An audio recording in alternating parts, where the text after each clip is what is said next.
Good evening and welcome to the Press Box. My name is Melissa Ponzio, and for the next 30 minutes I'll be your host. With me tonight, Jeff and Ty. How you guys doing? Great. Just great. Great. Well, I'm going to start off the show by reminding our audience that it is a live show and you can call in. The number here is 873-6713. And let's start things off by discussing the Atlanta Knights. I hear that they have 2 games in town this week. Well, that's right. They have a home game Thursday night and a home game Saturday night, both against Milwaukee, and that's the team that's in first place in our division. It's two big hockey games coming up. Jeff will be there. Really, I think the Knights, they've been losing players right and left, and these are 2 critical games. And like we said all along, they're in the toughest division. So when you have these games where you have your rival in for 2 games in a row, you need to get W's on those, and they need to gain some ground here on these people. Big games this weekend. Yeah, the thing is they're a fairly good home team, and they had a very bad road trip here. They did. A 2-week road trip where they lost about 4 or 5 hockey games. Maybe they can get back on track. A lot of shootout losses. Okay, well, let's get out there and support those Knights, and we're going to go on to college football. Florida State versus Nebraska in the Orange Bowl. Now, do y'all agree?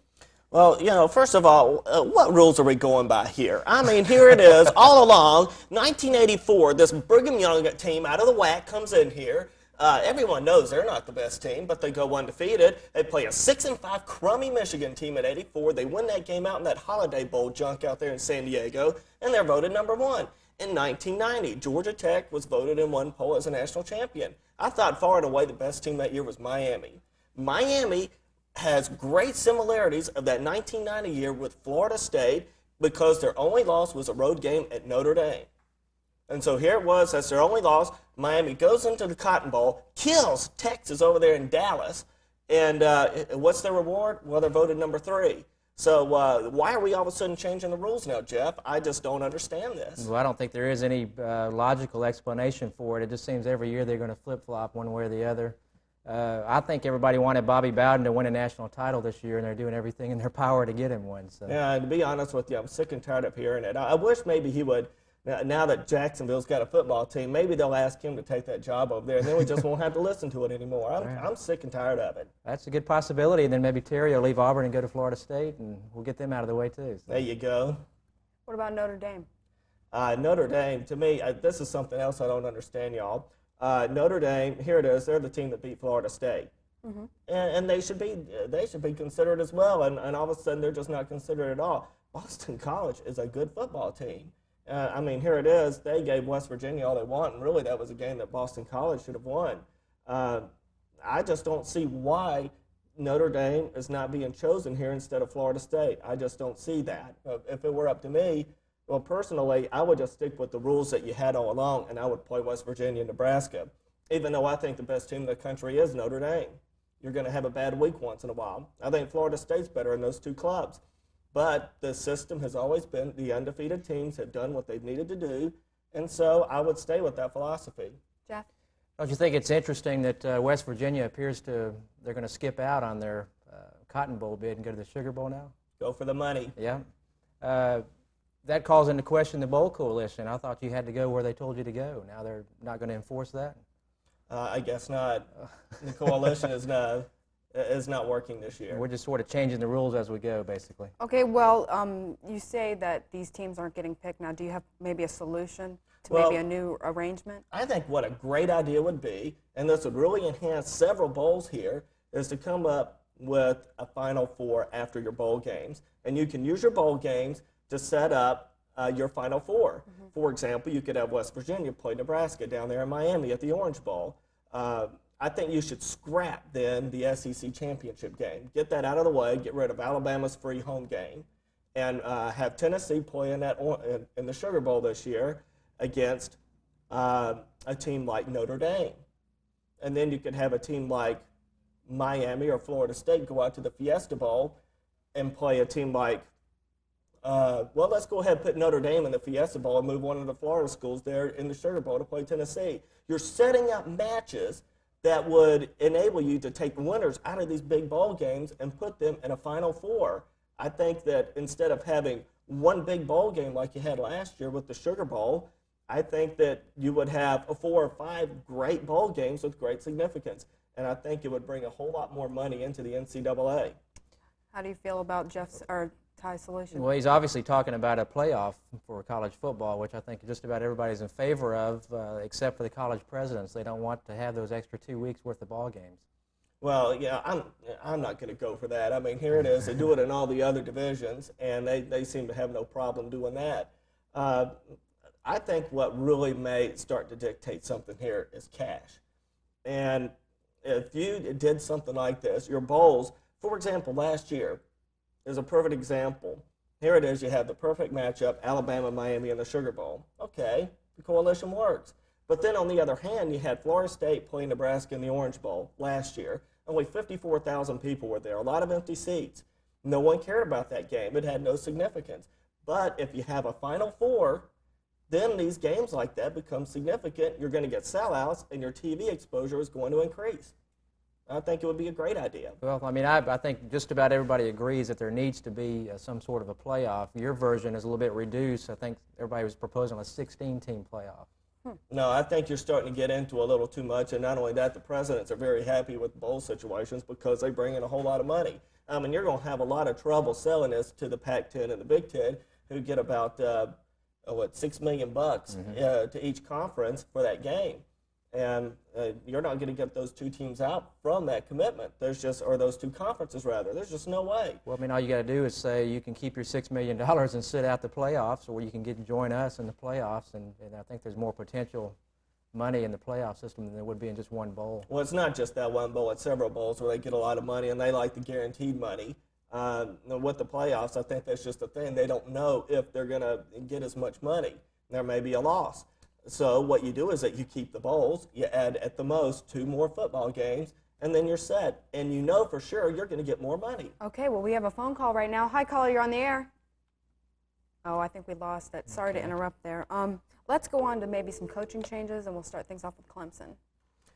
Jeff, go ahead. All right, Clemson, as everybody probably knows by now, has a new coach, Tommy West. I don't think we know too much about him except he was at UTC, and he had a 4-7 record last year.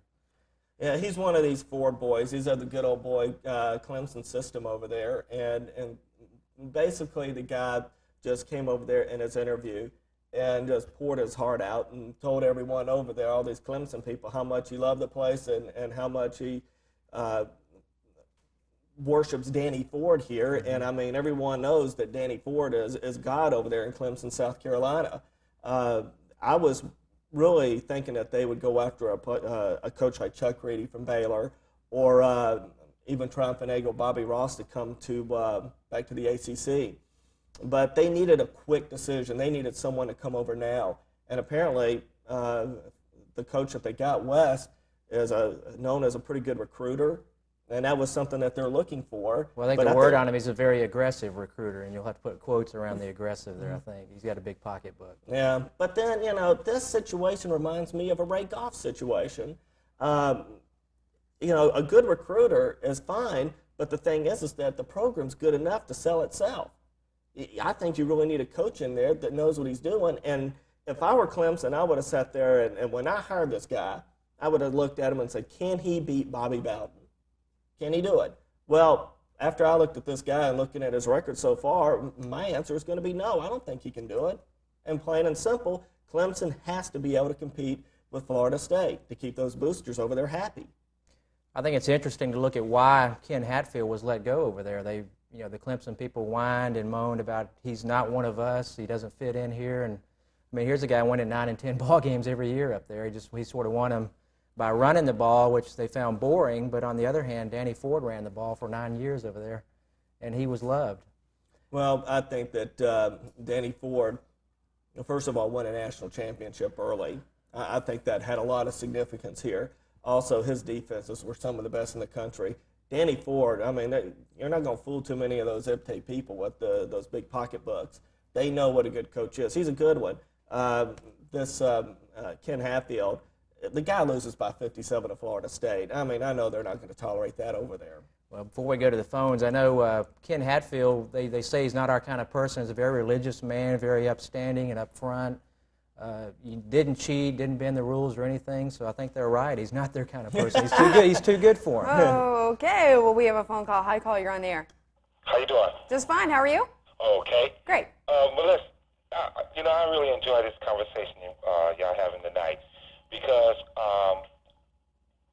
I'm partial now. I used to be strictly into professional sports, but now I'm partial to college sports. Because I think we have a little bit better competition. We have many more athletes versus professional. Correct. But my thing is, I think that we should just take sports out of colleges. Like have an athletic institute.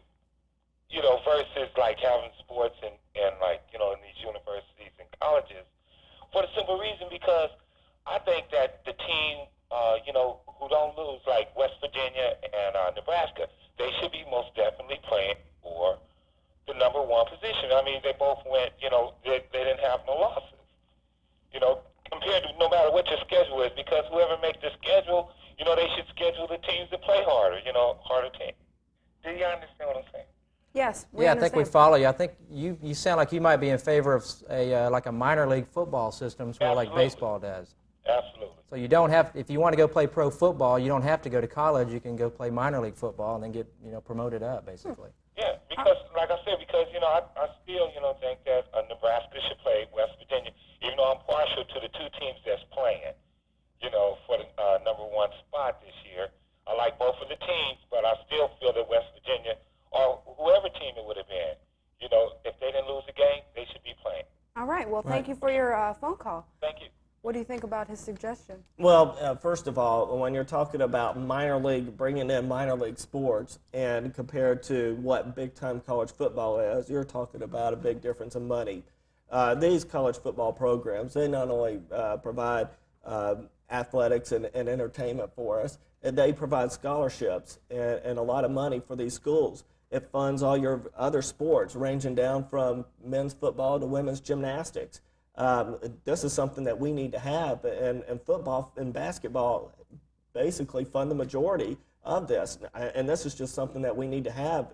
If you take this away from the universities, it really hurts them. And a perfect example is Georgia Southern. I mean, how many people would know about Georgia Southern University? First of all, they wouldn't be a university if it weren't for Irk Russell in football. But because of the football program, they get a name, they get notoriety, they get exposure, and up goes their enrollment. And like I said, they get university status. So we need football as well as these other sports. And not to mention that the minor men's sports and the women's sports feed off of that football revenue too. So. I come from Georgia State where we don't have a football team, but we have a great basketball team. So I do see your point, though. Our enrollment would be up 100% probably if we had a good football team. Oh, exactly. Yeah, yeah. Okay, well, let's move on to the coaching changes in South Carolina.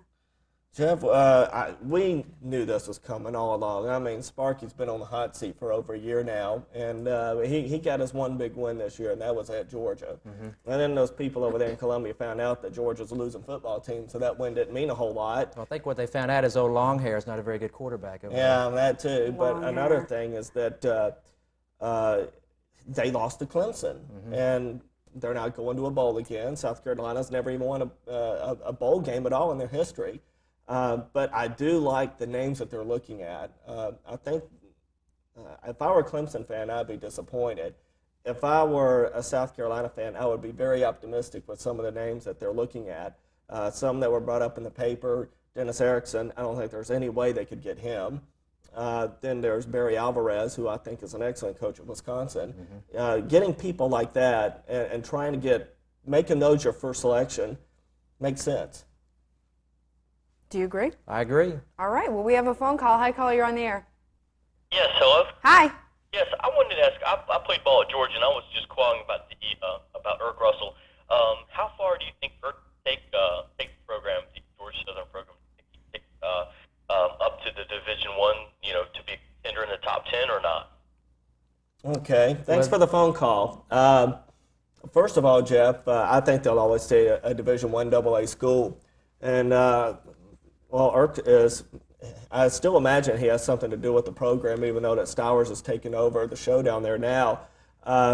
Georgia Southern is has probably basically gone as high as they can go because they've won championships over there. And that's a great, solid program. I think they are trying to climb the ladder and get into Division 1A, though. I think you're wrong there. I think they probably need to expand their stadium and their fan base and get some more contributions into their program.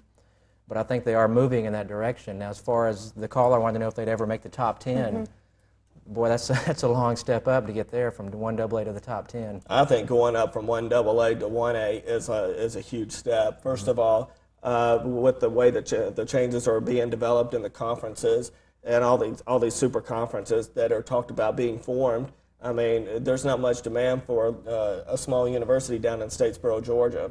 Now, I think that would be very hard for them to make that step. I just don't ever think I'll see it in my lifetime. All right, well, we have another phone call. Hi, caller, you're on the air.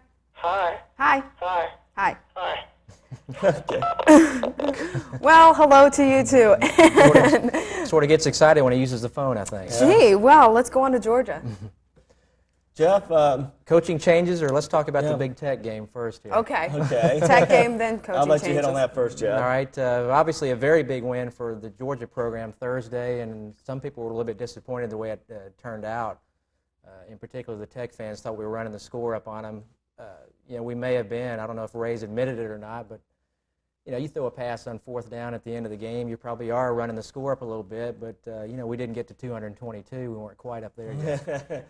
Now they do like to brag about that. Well, the thing is that Ray Goff has been on the other side of that. Ken Hadfield went for it for too late in the game when Clemson beat Georgia 34-3 in 1990, and you didn't see Georgia pick a fight then. In 1991, Florida beat up on Georgia pretty good, 45-13. You didn't see Georgia pick a fight then, and Steve Spurrier had his guys throwing bombs at the end of the game then. And then in 1992, Florida had that big 26-24 win against Georgia, and a bunch of their players after the game went running towards the Georgia students and acted like a bunch of idiots.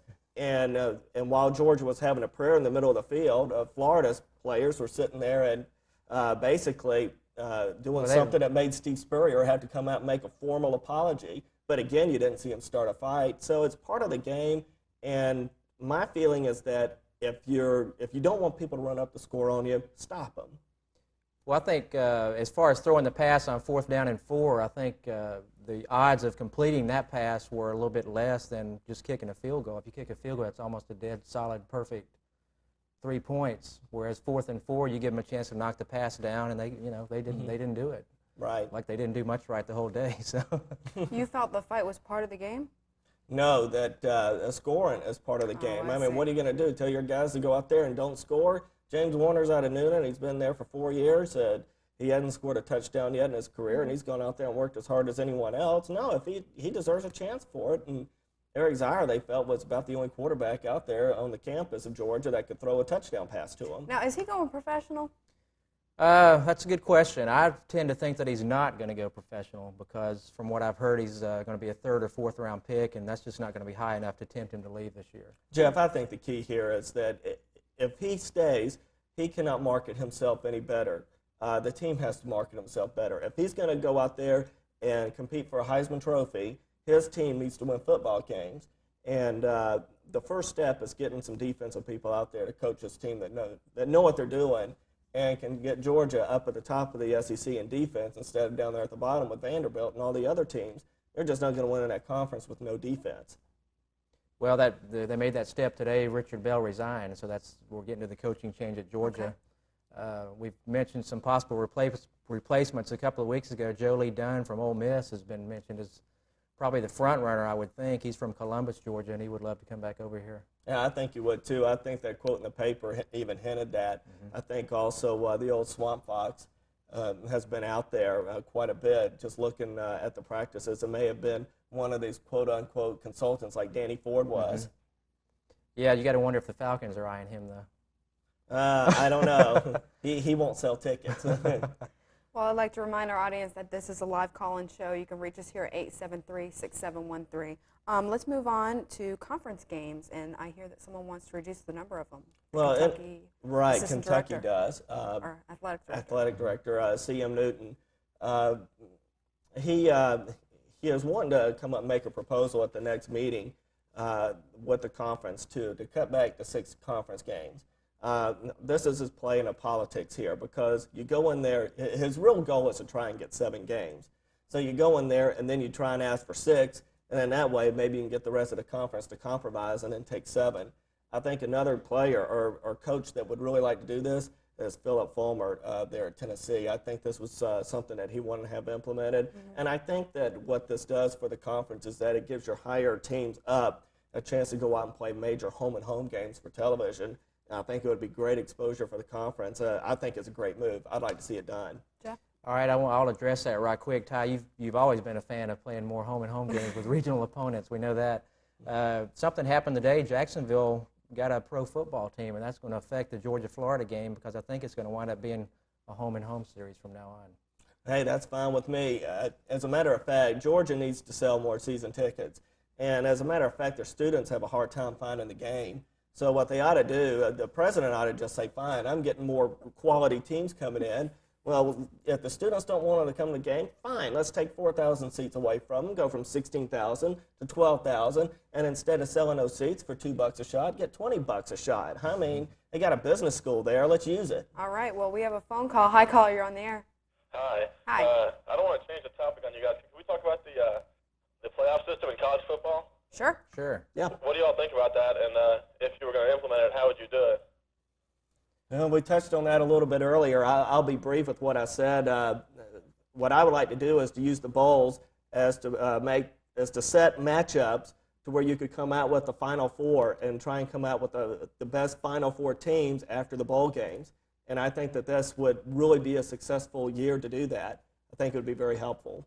But don't you think people would always be complaining? I thought about it, but no matter what you narrow it down to, someone's always going to whine about it. Mm-hmm. We were number 9.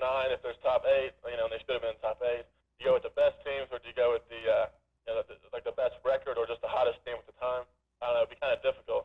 Plus, I think some students might actually study some of those football players. So. Yeah. Yeah. I don't think there is any easy solution to the problem. So. Thank you for your call. I just think that you have to draw the line somewhere, and I think when you come out and pick 4 teams, I think that when you pick the final 4 teams, you're probably going to have the best team in the country in there. Certainly you have a better chance at getting the better team or the best team when you're picking 4 teams instead of 2. And at the same time, you're not creating too much of a long season here for your disgruntled presidents who don't like the playoff system. And I just think it would bring in a whole lot of money. All right, well, we have another phone call. Hi, caller, you're on the air. Yes, I wanted to know why a playoff system works in Division 3. Why no one thinks would work in Division 1 football. I mean, worked for several years in those two conferences. And everyone says it would never work in Division 1. Why would it work in Division 3 and Division 2 and not Division 1 ball? That's a very good question. I don't think anybody's able to answer that except for perhaps the college presidents themselves. I think Division 1 has grown into this big, huge monster, and they're trying to cut down the size of it. It basically, football runs some of these schools, and they don't like it. Right, they don't want to take a chance in affecting any of the cash flow here. The presidents are very happy with the bowl system because it brings in a lot of money into the conferences, and I just don't see them changing that unless they can find something that would bring in a lot more money. I mean, that's what makes the presidents move, money. What do you think about a possible playoff system with a national title game on pay-per-view? Be like maybe a $150 million game, maybe? Possibly, although I would hate it. I don't want to see that on pay-per-view. Well, we could all come over to one place and watch it. Yeah, but that's what would happen. Everyone would come to one place, and then you still wouldn't get your funds. You'd still sell $150 million worth. There'd be enough households that would take it, I guarantee you. But would that make up for what they make now with the bowl games? Yeah, I think so. The bowls combined probably don't Really? generate $150 million. Huh. But then you're going to get backlash from the travelers coming into to the cities itself because it boosts the economy, and then you've got them whining too. Oh, I think you're going to get the travelers anyway. Yeah, that's true. Okay, well, let's move on to the NFL and the Falcons and how they're on a winning streak. Jeff, the paper came out there and was talking. You heard players talking about the playoffs. Personally, I just still don't see it. Here it is. There's 5 games left in the year. There's still several teams in front of them. Mm-hmm. The people that they have to catch are teams like Dallas and Detroit. Well, I don't think they're going to catch Dallas. Detroit is 7-4, and what this means is that you basically they lost to Detroit. That's another thing. So they're going to have to basically gain 3 games in 5 weeks. I think that's going to be very hard to do, considering that they're playing at Houston this weekend and then have the 49ers the following weekend at home. I think they're probably going to lose both of those football games. Well, I think it's nice that they think they can make the playoffs because it gives them a little bit of a carrot to reach for the rest of the year, but there's just no way they're going to make it.